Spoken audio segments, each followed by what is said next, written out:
the Sustaining Creativity podcast. I'm your host, Mari Reesberg. Over the past several years, I've combined my degrees in acting and somatic psychology to share my sustaining creativity techniques with performers. And now I've decided to share it with a bigger audience that includes you. I believe we are all creative, and this podcast is all about that. I'll be interviewing people from all backgrounds, ages, and creativity experiences to share just how creative we all are. Today, I'll be chatting with John Voelz, musician, author, and host of Gig to Live podcast. Please enjoy John Voelz.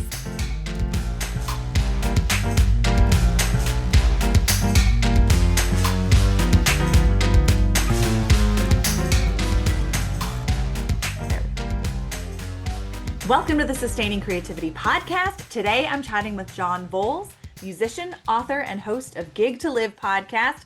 Welcome to the show. Hey, Mari, how are you? I am doing well. How are you, John? Well, I'm doing great. I'm camping right now. My wife and I are camping. There's a heat dome in Michigan, and we are in a really nice little camp now. So we're trying to enjoy a camping trip in the air conditioning. Ah, that sounds lovely. Yes, that sounds great to be camping. Well, why don't you share a little bit about who you are, what you do, so our listeners know who they're listening to? Yeah, sure. Well, I am a full-time musician and I'm an author. I have kind of traded in the world of creativity with every single job I've had my entire life. And I get bored easy, but I also like to just stretch my creative muscles. So my wife is exactly the same way. So we've always got our hands in something, elbows deep in some creative endeavor. And whether it be performing arts or creating physical art or making music, telling stories, we have this Gig to Live podcast where I have been trying to help musicians who are making a full-time go of it enjoy the life that they signed up for. Amazing. I'm so curious how walk us through your journey to being a full-time musician. When creative pursuits become careers, what was that journey for you? Well, I'd like to say it was because I just chose that I've always wanted to do, but honestly, circumstances kind of forced me to a place where I had to say, what options do I have available and which option do I like the most? And so I've always done music. But long story short, I had a career that came to an end after 30 years. My wife and I decided we wanted to open up our dream business, which was a cafe. It was a coffee shop by day, a beer and wine bar by night. It was a live music venue. It was everything we always wanted, food all day long, super creative. It was an amazing piece of eye candy. And we opened the doors to our dream restaurant 6 days before COVID. Oof. Did so so needless to say, we pretty much lost everything. We took what we had left, we hit the road, we live on the road full time, and music is something that I have always done at least a part-time level, and it seemed really easy just to now just kind of pivot a bit and say, this is what I'm going to do full time. I'm going to make music full time. Wow. What a man. 6 days before everything shuts down. Yeah, That's I'm curious, when you think of creativity, and it sounds like you live a very creative life, and whether you want to or whether it's kind of forced upon you sometimes, but sure. what does it mean to you to be creative? Yeah. Well, I think it's interesting that you mentioned, whether you make the choice or if it's forced upon you, because I think really that's how creativity should work. I think we sometimes make the choice to be creative. just because I think that's part of flexing the creative muscle is being able to change things up for the sake of change. I had people when I was growing up tell me, don't just change for the sake of change. And I think that that's a lie. I think that changing for the sake of change really helps us condition ourselves and those around us to be more willing to accept creativity when it's necessary, and even when it's not absolutely necessary, but still makes sense maybe at the time to somebody anyway. So I think that creativity is the manifestation of ideas. That's really what it gets down to. And we oftentimes will think of creativity in terms of arts and crafts. And that makes sense because those things are physical, easily observable manifestations of ideas. We have something in our head, we put it down on paper, but I think creativity at its core really gets down to ideas. And I think every single one of us we have creativity in our bones, but at the same time, creativity is a spectrum. So we know some people in our lives, I think every one of us, where we say, wow, they are so good at generating ideas and having creative pursuits. It seems to come to them naturally. And I think it does to some degree for some people, and in bigger doses than others. But that doesn't mean that we can't grow our creativity. I think we can stretch our creativity. We can become more creative people as we exercise those muscles. And I think that really gets down to experience and community with others. And I think at the height of creativity, if I were to say what's the most creative thing, it's new ideas. Mm. It's ideas that change things, that make us think differently, Mm. things that problem solve or add value to something, and generally help in some way. But it's all over the map, Yeah. uh, the kinds of creativity, and then the degree to which we as humans can be creative. I love that. I agree. The manifestation of ideas, and then what do we do with those ideas? Yeah. Taking that from the idea incubation into more action and sharing. I want to circle back the change for the sake of change.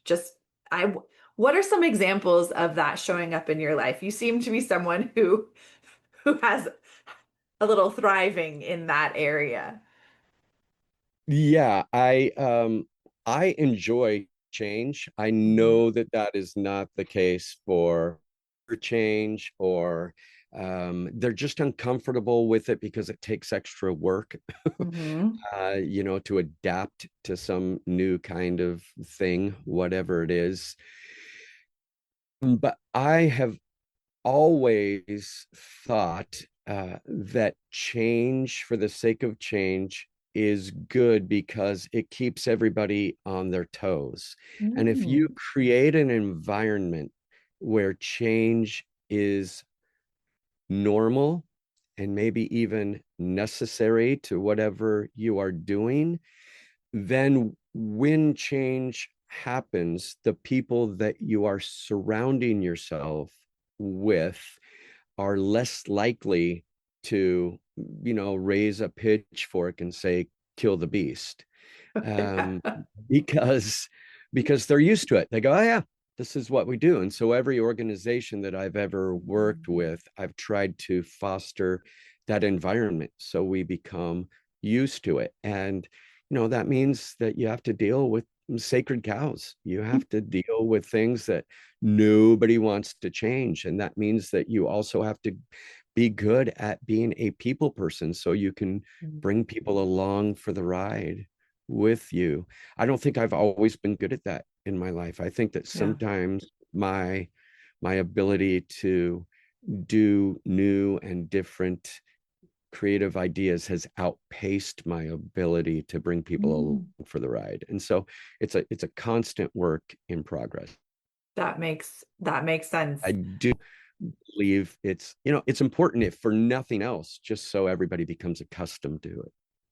Yeah, I can appreciate the idea of or having ideas about change and the change outpacing people's ability or how it's we love those big ideas that is that sweet spot of familiarity and newness and we still have to be that the guide for people because people aren't going to come along if no one is there holding their hand. So, Yeah, yeah, yeah, I can really appreciate the challenges of that sure. and how it helps and hinders us at times. For Yeah. sure. Yeah, I remember one time I was working with a church and had the idea to create a charity wine. And instantly I knew the red flags that were going to go up, Mhm. because not every church, no matter how contemporary they are or whatever, how Right. forward thinking, alcohol and church Mhm. also, it just creates some issues. So, Mhm. so you have to, in those kind of creative endeavors, you have to say, who do I need in the room with me to vet Right. this, to get ahead of any controversy, to have good answers for things? Who do we need to talk to? For example, in that down with the AA group that meets at the church and ask Right. Yeah.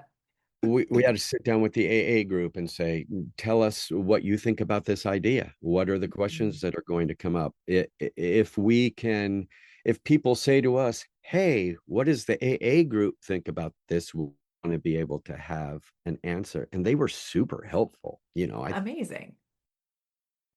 Not to misquote them, but I think they said, hey, alcohol is not the problem. Alcoholism is the problem. So Right. we like the idea.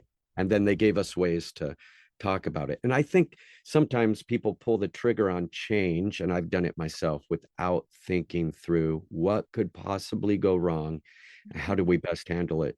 And then being able to hold that loosely too, because you don't want to wait too long. You don't want to just vet the thing to death and then it doesn't make sense anymore. Right. Right. Well, the you're talking about kind of some of the challenges and doing our best to get in front of them, but what is it like for you to navigate those creative challenges, whether it's in music or working in community? How do you how do you approach them, navigate them, and come out the other side? Mm-hmm. That's a good question. I really think the answer is huge because I think it there is a lot of training involved. There is a lot of work that we have to do beforehand and constantly in our lives. If we want to be creative individuals and put ourselves in a position to, receive new ideas and act fast on new ideas, we have to do a lot of work on ourselves. Mm-hmm. And so, for instance, I think the biggest killers of creativity are fear and tradition. Oh, yeah. So, fear, what do people think about me? How are people going to respond? What if I fail? What if I become an outcast? What if I lose my job? All of those things, right? Mm-hmm. That requires a lot of outside of the idea. That requires a lot of self work. Mm-hmm. Tradition also, because if we are a person that's doesn't like change, or we're a person that says, hey, that's the way it's always been done, we're going to have issues. So we need to work on those things in ourselves and also be able to guide people through facing the fear and tradition that they are going to encounter. So Mm. that's really the big answers. I think it takes a lot of work outside, and most of it is self-work. Mm-hmm. Mm-hmm. That makes a lot of sense. And you're the first person to really talk about that tradition piece and how challenging it can be to invite a new way of doing it while keeping the the foundation intact, so to speak. Yeah. Yeah, I think, there's part of me that enjoys killing sacred cows.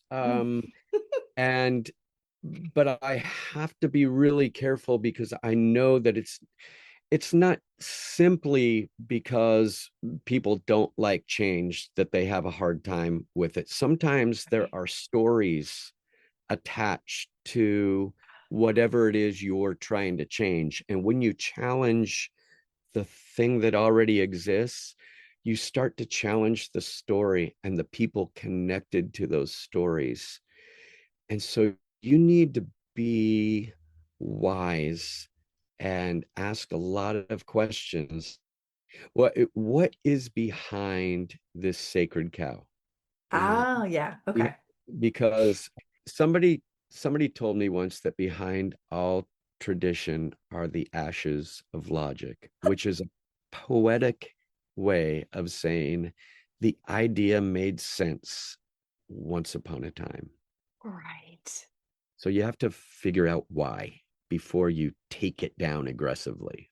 Yes. Oh, I feel like I have fallen into that trap of not getting to the why before wanting to dismantle and rebuild or something. So, Oh yeah. gosh, I've done it so many times. That's how I know that.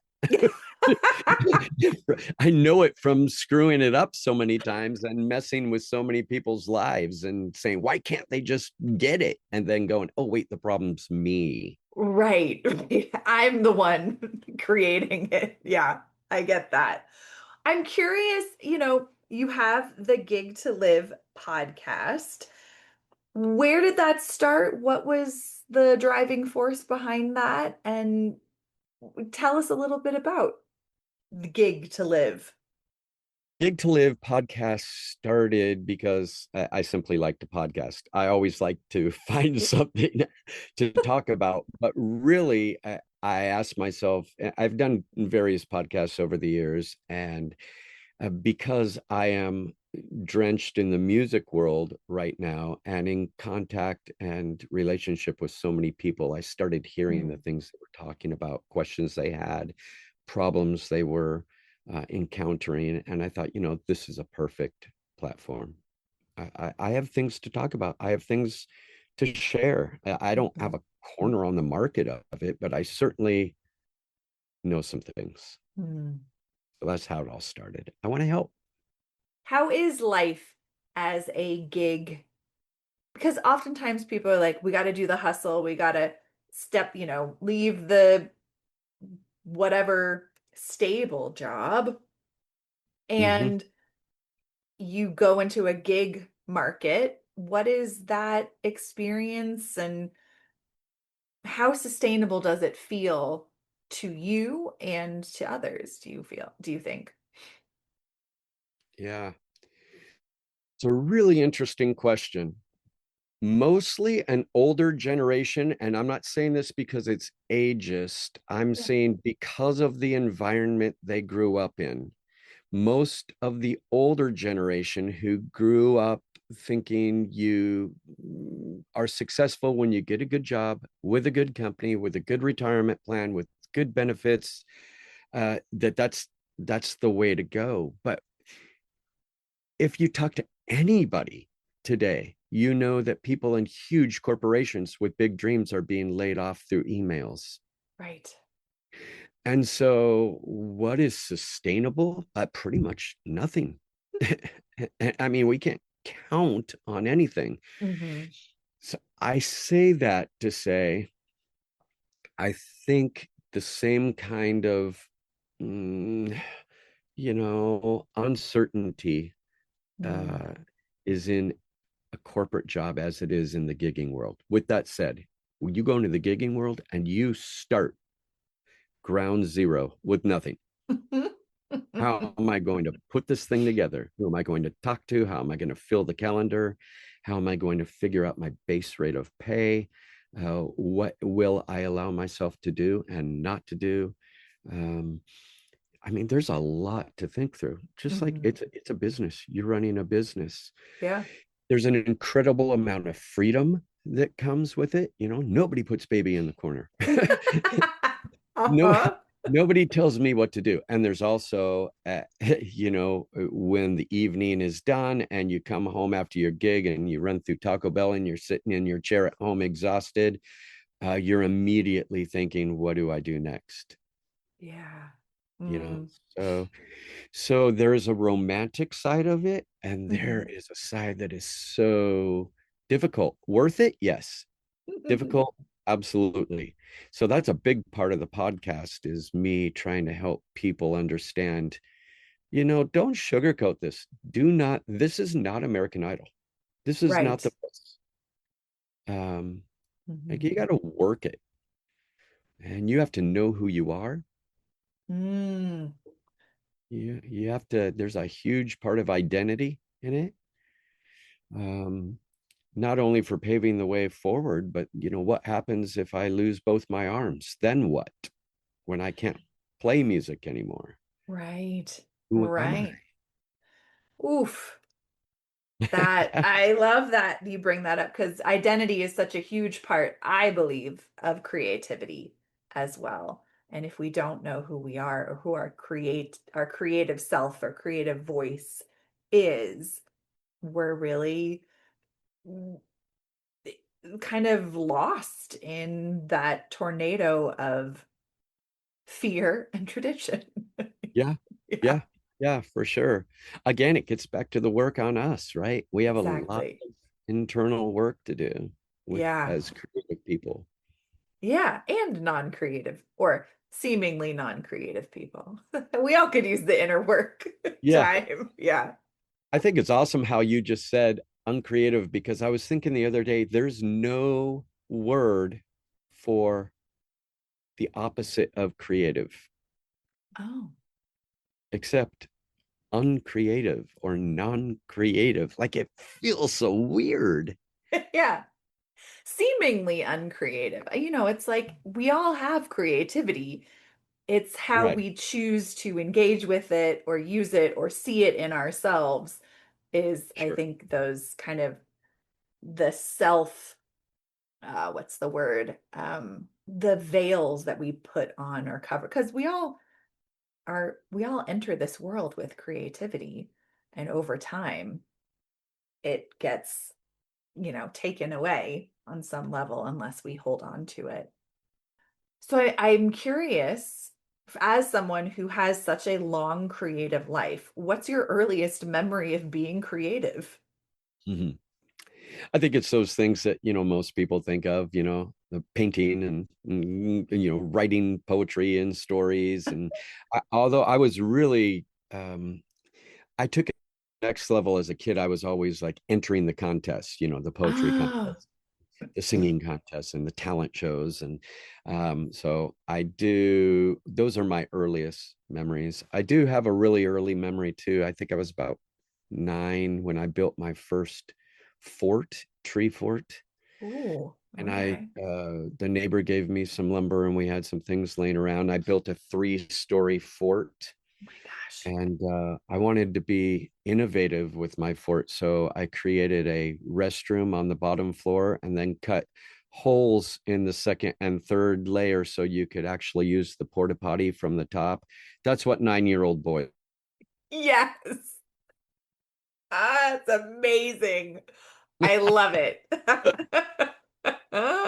So, and by porta potty, I mean, it was a 5-gallon paint bucket of my dad's. So, Yeah, yeah.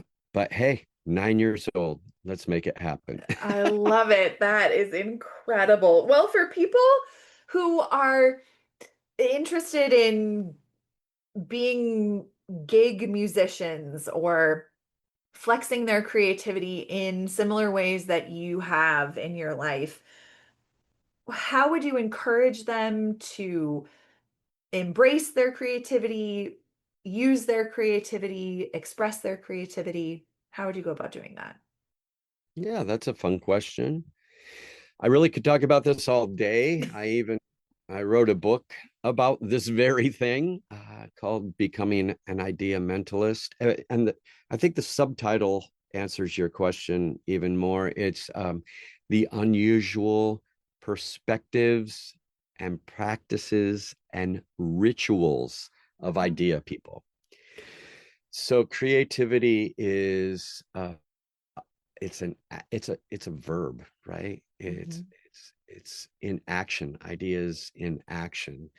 And I think that every little bit of information that I could share with you, every story, every scientific insight, every piece of history, every bit of wisdom, all gets down to experience and Mm. community. I think those are Mm. the two biggest things that foster creativity. So, new experiences, I think, are super important, and there's little things you can do every single day: driving a new way home, ordering a new thing off the menu, listening to music you don't listen to, reading something you don't usually listen to. Those things actually help foster ideas and creativity within us. So little things. It doesn't have to be the, save up to go on a cruise kind of an experience. It's Mhm. just approach your day with, what am I going to learn new today? What new Mhm. conversation am I going to have? What new person am I going to meet? What new store am I going to go into? So I think there's some real practical things like that. There's some more long-term things that we invest in, things that take some time uh, to help us, foster our creativity. I think a big one for anybody saying, I'm just not creative. I'd love to be, I'm not, is to get over the idea of failure being a real thing. I think Mhm. failure doesn't really exist. Mm. Failure is a construct in our own minds, and it really only exists because we're comparing ourselves to something else or somebody else, or the idea that we have in our own mind of what it should look like. Mm. Mhm. So things don't work out in life, like Yeah. maybe you lose a job, your marriage ends, that's not failure. That's the end of something. Yeah. And we choose then as creative people to learn from those endings Mm. Mhm. in order to have new beginnings. Mm. And we need to just get over that fear of failure is paralyzing. Yeah. So Absolutely. yeah, if we can get to a spot in our lives where we're more, ready, fire, aim. Mhm. Ready, fire, aim is a fun way to live, but it takes some work. It sure does. Yes, absolutely. Well, John, this has been such a treat getting to chat with you. I have one last question. What does it feel like in your body to be creative? It depends on the day. Sometimes it feels like a huge burden, honestly. Yeah. I'm not only weighing through my own emotions, but trying to manage, things that are happening around me, Yeah. and walk people through some things. And then sometimes it's incredibly enlightening and freeing and full of energy and life. And it's just so rewarding. But yeah, Mm. it depends on the day and the situation. Sure, I totally appreciate that and know exactly what you're talking about. So, thank you so much for taking the time to join me. If people want to learn more about your podcast, your books, the work you have out in the world, your music, how could they go about doing that? Thanks for asking. I think the easiest way is to go to johnvoelz.com, JohnVoelz.com. You can read about my books, or at least my latest book there. There's links to the podcast. You can see my entire music calendar. It's all right there. That's the most central spot. And then, of course, I'm on all the socials. We do that Perfect. thing. Yeah. Well, I'll put links in show notes so people have easy access. And thank you again for taking the time to join me. This has been such a treat. Thanks, Mari. It's been great. Good.